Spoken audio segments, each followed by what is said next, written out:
Hey guys, tonight we're going to slip quietly into a world where breath freezes midair and every crack of ice underfoot sounds like a small confession to the wilderness. You're somewhere in the high Rockies. The year doesn't matter much, call it the 1830s if you like.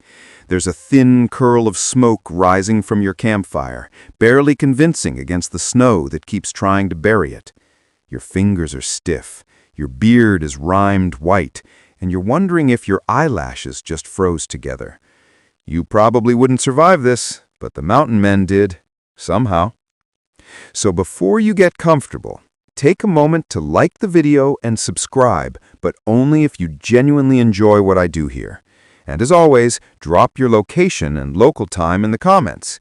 It's weirdly comforting to know where you're all listening from. Now, dim the lights, maybe turn on a fan for that soft background hum, and let's ease into tonight's journey together. You crouch near the fire, the single heartbeat of heat in a land designed to erase softness. The flame dances low, orange and blue, licking the edges of damp pine logs. You watch how the smoke twists, thin at first, then thicker as a gust rolls through the valley.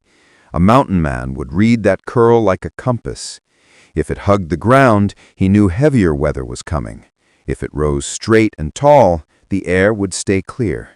No app, no radar, just a conversation with the elements that modern people have long since muted. They could smell snow before it fell. You, sitting here in the 21st century, might laugh at that, but your nose can too if it tried. That faint metal tang in the air, it's ozone and moisture shifting pressure. The trappers noticed those cues out of necessity. In winter, missing a storm warning could mean death. Historians still argue whether they developed this awareness through training or if it was simply human instinct sharpened by isolation. The fire is more than heat. It's a kind of friend. They'd build it low and wide, not tall and showy like in movies. Flames that crackle too high waste wood and advertise your position. In trapping country, there were eyes everywhere, sometimes friendly, sometimes not. You learn quickly that a small fire gives enough warmth to sleep by without drawing attention. You build it with care, scraping the snow down to frozen earth first so the meltwater doesn't drown it. There's a quiet satisfaction in watching the fire settle into a steady rhythm, like a living thing you've tamed just enough to borrow its warmth. You notice how the sparks leap away and die mid-air. Mountain men knew that sound, the soft hiss of sap bursting, as an omen.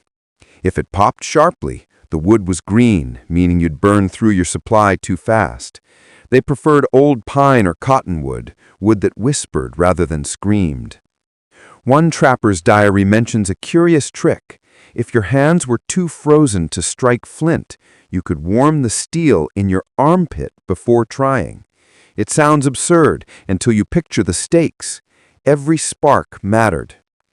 You shift closer to the heat, feeling that strange, hypnotic comfort that comes when danger finally pauses long enough to let you breathe. The men of that world had a saying, "Cold teaches what hunger forgets," meaning the body can outlast almost anything if it learns the language of discomfort. A fringe story tells of a trapper named Baptiste who swore he could hear frost forming. He'd claim that on the stillest nights you could listen to moisture harden on your blanket, like mice walking on glass, he'd say. Maybe he was half mad from solitude, but then again, so are most pioneers in hindsight.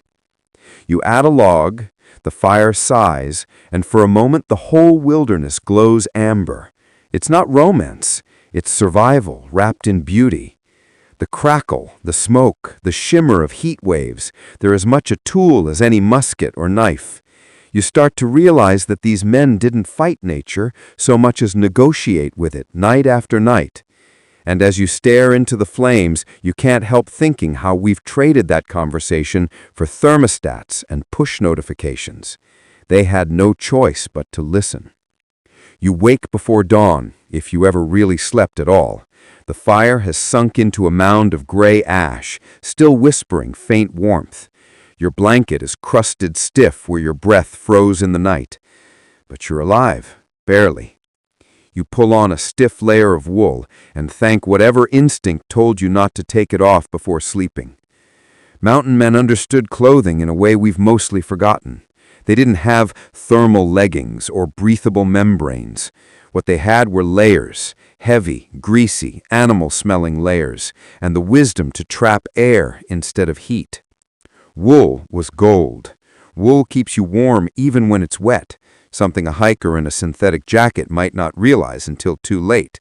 A good shirt of homespun wool, then another, then a coat made from the hide of whatever you'd trapped last, beaver, buffalo, elk. Add fur leggings tied with rawhide thongs.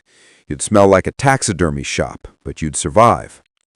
There's a trapper's trick for the coldest days.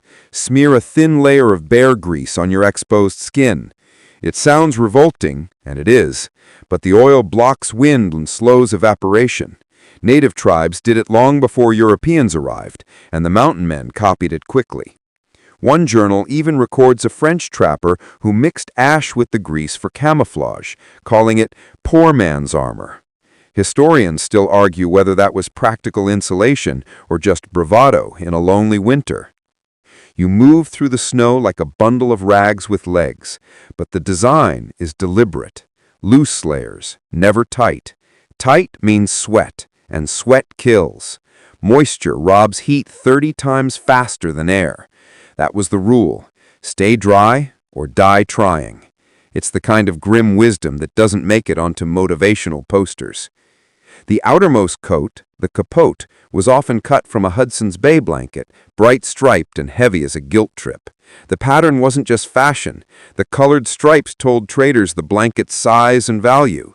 In the 1820s, that little mark system was as recognizable as brand logos are today. Imagine walking into a blizzard with your wealth literally sewn into your coat. Your mittens are fur-lined, the cuffs cinched with sinew. If you're smart, you've sewn the thumbs backwards. Mountain men did that so the leather wouldn't stretch as you handled tools. It's the sort of small, meticulous adjustment that can only come from long seasons of freezing fingers. You remember reading once that some trappers wore 2 pairs of moccasins, one inside out, the other right side out. The reversed layer helped trap warmth and also let them walk more quietly on crusted snow. Try explaining that to someone scrolling through Best Winter Footwear of 2025. You pause, adjusting your scarf of rabbit fur, and exhale. The cloud of vapor feels like proof of life. Mountain men used to watch their own breath to gauge temperature. The slower it dispersed, the colder it was. There's something poetic in that. Your body becomes a thermometer, your lungs a weather station. In deep cold, wool trousers and buckskin froze into boards overnight. A smart trapper slept with tomorrow's clothes inside his blanket, warmed by his body heat. One man noted that waking up to find your pants frozen to the ground was a fine encouragement to remain horizontal. They didn't call themselves survivalists. They were just surviving. And in doing so, they stumbled upon the sort of practical science that gets overlooked in climate-controlled classrooms. For instance, when you sweat into a wool shirt and hang it near the fire, never too close, you're harnessing the same evaporative physics we overcomplicate today. A quirky fact buried in an old trader's ledger tells how some men rubbed pine resin into their boots to waterproof them. The resin cracked eventually, so they'd melt it again each night by the fire. Smelled awful, worked perfectly. And yes, they joked about it. You had to. If a man can't laugh at frozen trousers, he don't deserve spring. Humor as insulation. You suspect that might still work today. You pack your bedroll, shrug your shoulders to loosen the stiffness, and feel a reluctant admiration for their stubborn elegance. They dress not to look good, but to stay human. And somehow, that seems like a lesson worth remembering. The wind picks up again before noon, that long sighing sound that seems to crawl through fabric and bone. You pull your scarf higher, squinting against a swirl of powder snow. Out here, you don't fight the cold. You learn its rules. That was the mountain men's secret. They didn't rush. They didn't stomp or shout when a blizzard rolled in. They listened, adjusted, and breathed with the storm. There's a curious passage in the diary of Osborne Russell, one of the better-known mountain men, where he writes about watching the wind's grain. He said you could read it like a river current. Tiny streams of snow drifting one way, heavier grains another. Follow the lighter drift and you'd find a leeward ridge to rest behind. Historians still argue whether that was real or poetic metaphor, but anyone who stood in a whiteout knows it feels true. You angle your body sideways, like they did, letting the wind hit less surface. It's something old Inuit hunters taught early trappers. Move obliquely through storms. Resist, and you freeze faster. Cooperation, not conquest.